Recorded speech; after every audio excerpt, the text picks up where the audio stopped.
Hello, everybody. Sorry, a couple minutes late there. The joys of technology, right? But thank you for joining us as people hop on here for this week's Let's Connect. We are going to talk about breast cancer awareness. October has been designated Breast Cancer Awareness Month.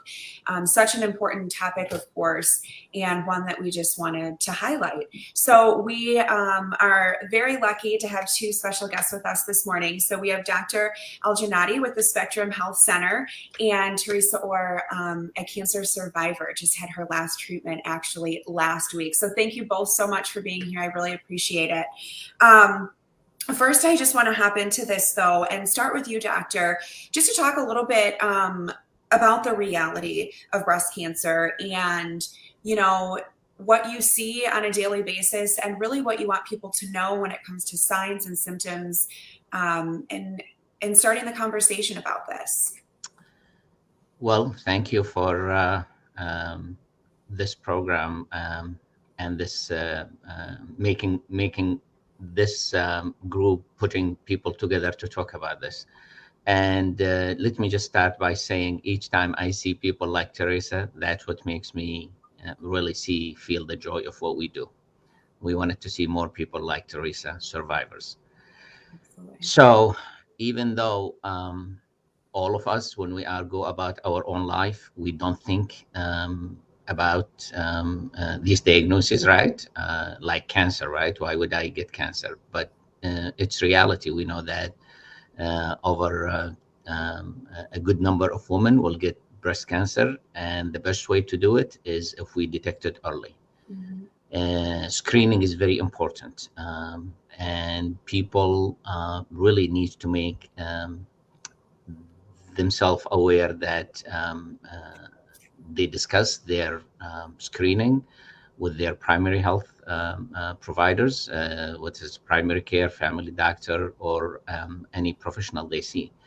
And the reason is, if we detect it early, we can treat it more successfully.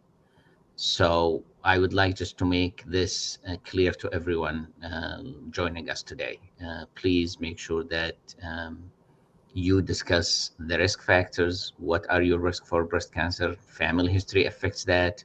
We might need to start screening at earlier age than the common people, meaning common standard risk, we call it.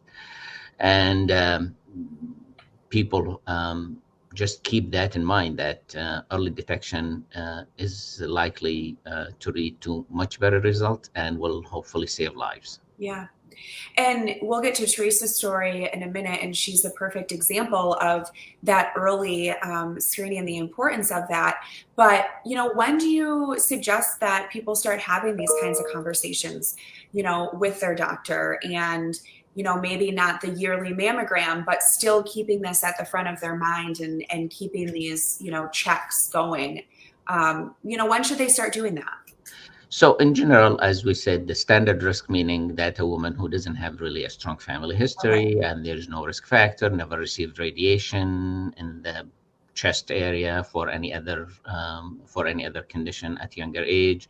Those at age of 40, they should start at least their mammogram. But during even healthcare, that we call it breast awareness, right? So I think it should be always like, once woman is past age of 30, they always should be aware and Yeah. educated on that, what will help in being aware of what are the risks, because these things change with life, right? Let's say somebody is seeing their doctor now, and a few months later they heard that a first degree relative get diagnosis of breast cancer. They really need to update this information to their with their doctor and see if that's actually going to change the recommendation. But at least if somebody has a busy life, just not to forget, just to know that you need to follow closely with the recommendation, if one is hoping really to get the best result. Yeah. And Teresa, let's talk a little bit about your story. You're 32 years old with two little ones, and I'll let you share on how you found out and just walk us through your journey a little bit. Well, I found my own lump in April 28th, actually. I felt like a jolt of electricity in my armpit. I was on the playground with my students, and I just like couldn't wait to get my bra off. I was like, oh my gosh, something is digging in my armpit. And I came home and I took my bra off and I compared my armpit to the other side. And my husband looks at it and he's like, well, you have a lump. It was about 2 inches big, my lump. And so I couldn't sleep that night. I texted my brother, who's a doctor, and I said, what do you recommend I do? And he said, go to urgent care. You know, it might not be anything. You know, you're still nursing. I was still nursing my daughter. And so I went to urgent care the next day and they examined me and they couldn't find a lump in my breast, only my lymph node that was swollen. And so they gave me antibiotics and sent me on my way. And they're like, you know, you probably just have an infection. Take these for a week and see if it goes down. Before I left, though, I definitely advocated for myself and made sure that they put in a request for a mammogram and an ultrasound. And so I couldn't sleep. I took the antibiotics still. I couldn't sleep, though. I called for a mammogram and ultrasound, and I got in the following Monday. This was like on a Thursday. So I got in the following Monday, and the team was great. The doctor that I had was amazing. He was very thorough with me. I had an ultrasound done and then a mammogram, and he sent me back for an ultrasound within like 3 hours. And he came in and sat down and was like, how long have you had this lymph node swollen for? And I was like, I just noticed it for like a week. And so he's like, we're going to have to take some biopsies. So I actually, that Saturday, it was a Monday. So that Saturday I went in for biopsies in my, and they found cancer cells. They tested me for like leukemia and lymphoma. And then the nurse called me back and was, I knew there was a problem when she called me back at like 5:30 p.m. And said that they found breast cancer cells that metastasized from the tumor that's in my right breast to my lymph node. And I kind of blacked out. I think everyone does that when they were first diagnosed. You kind of black out and you think, you know, I had her repeat, like, I have breast cancer. Like, I did genetic testing, so I have no history of breast cancer in my family. So I kind of blacked out, and I just heard her mutter the words like, do you want to have a team? And I said, yes, like, of course I want to have a team. And the first thing you think about are your kids. You think about that you need to be around for them, and you need to be around for your husband to grow old with. So, but I quickly changed from being afraid and fright. Like, it's amazing how your body goes from fright to that you need to fight. And I noticed that, and that your mind, the right mindset through all of this really takes you far. I would say it's 99%, and obviously a lot of science in there to make it so that you can get through this journey. And it's a hard one. And you don't know much about cancer until you're living it. So it's amazing that you can learn so much about yourself and your diagnosis in such a small time. And you're learning as you go along with it, after each chemo treatment, after what's a port, I had to have a port put in my chest. What's a port? I didn't even Google what a port was because I was afraid what it would look like.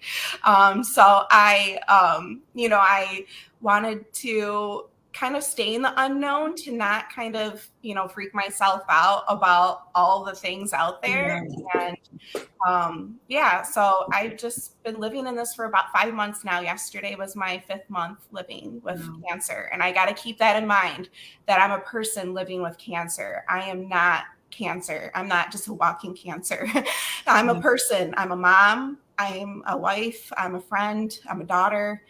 I'm just a person living with cancer. I'm a sister, and I always got to keep that in my mind, that this is just the time of my life. It's not my whole life. I still have a lot of things to look forward to. And I'm just getting through it day by day. It's not an easy road, but advocating for yourself and having the right mindset goes a long way. Absolutely. I just want to thank you for being so open and honest and sharing your story, because I know that's not easy. And like you said, I mean, you've only been on this journey for 5 months, so it's still very raw. But no doubt that someone listening to this will get that maybe inspiration and motivation that they need to keep fighting. So I appreciate you being so open.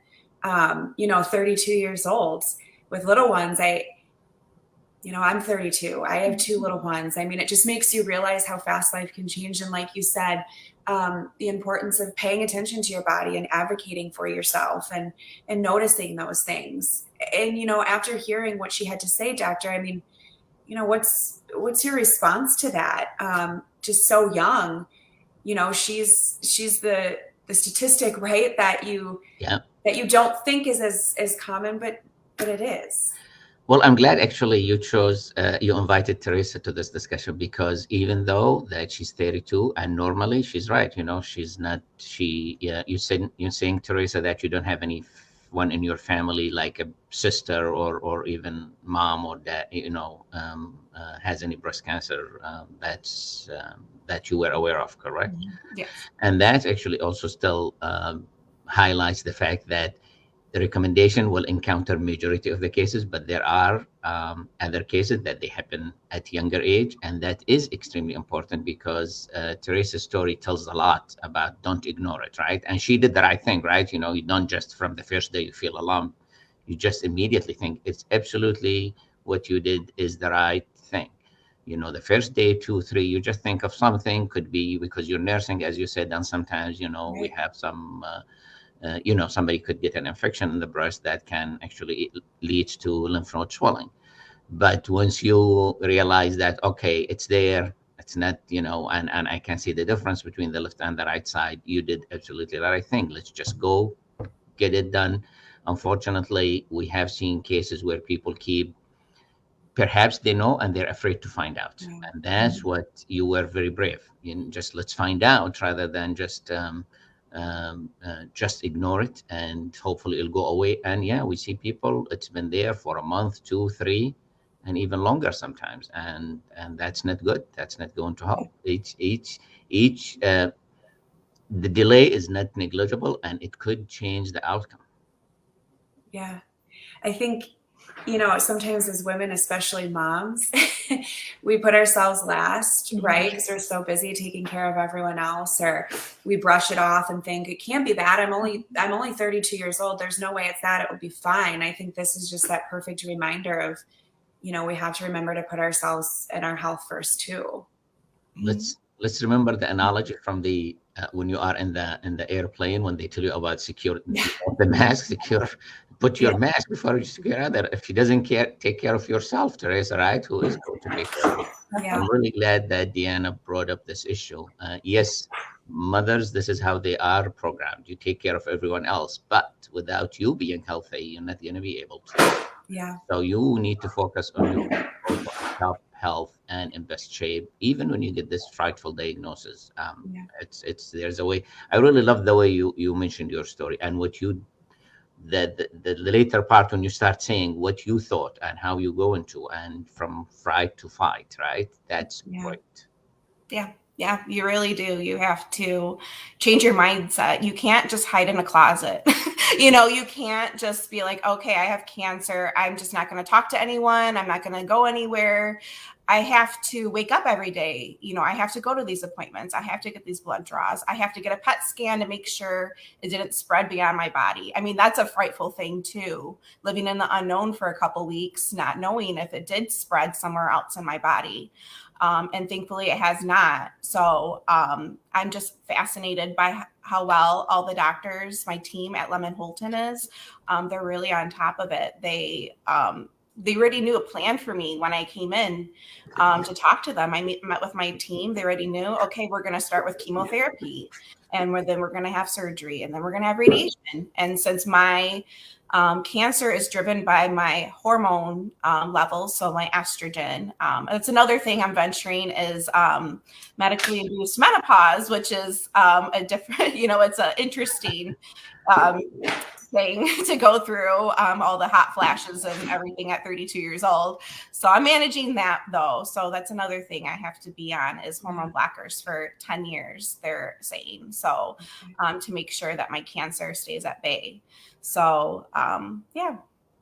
No, that's so. Just to comment, I'm glad you saw how the team gets together, because that's really what we will always advocate for our patient, and we will make that team available for everyone. That's the best way. This is very complex, and as you probably everyone following the news, knowledge expanded by the day, and how to keep the highest knowledge available to our patient is by having all the team together. And that's why you saw the surgeons, the medical oncologists who will give you the chemo, and even what your plan for surgery, genetic counseling, and everything, lymphedema, perhaps you talk to them, because that's also something that comes. So yes, having the team wrap around the patient is also extremely important, because you're right. Last thing you need to focus is, you don't need to worry about these appointments and who to call and where to go. We need to make it all available, so you just focus on you and on how to get better. Yeah. And I want to ask you too, real quick, doctor, some different, I guess, signs or symptoms that people can look out for. Teresa noticed that lump, under her arm. Are there other things that women, can just throughout the year kind of check in on and pay attention to certain things? Luckily for us, most cancers, the highest percentage of them are diagnosed through screening, meaning that you're just fine. We just do the mammograms, and that's really what I wanted just to assure people. Now, cases like Teresa's case are not common, and you're right. So you could feel either a lump in the armpit or a lump in the breast itself, or sometimes you could see thickening of the skin, especially around the nipple area, and some distortion of the nipple, right? Could be retracted, sucked in. And those are also signs of other type of aggressive cancer. So here on the screen, the lump, the thickening of the skin, mass, swelling. This is great, actually. I just wanted to make sure people, you're right, not everyone will just have a lump in the armpit, right? So any of these signs, if you see it, especially for a few and not going away, just make sure that what Teresa did is the right thing. She just give it a few days and, oh, it's there. So let me just find out what this is about. Yeah. And as we wrap up here, I just want to give you guys both a chance to kind of, say your last word to those people listening. We'll start with you, doctor. I mean, just your message to anyone who's listening, or, will listen to this a little bit later today, what you really want them to take away from this conversation. It is important to stay on top of your health. And Teresa has said many things that I'm really glad I heard from her. She advocated, right, for herself, and we will help, but it starts from the person.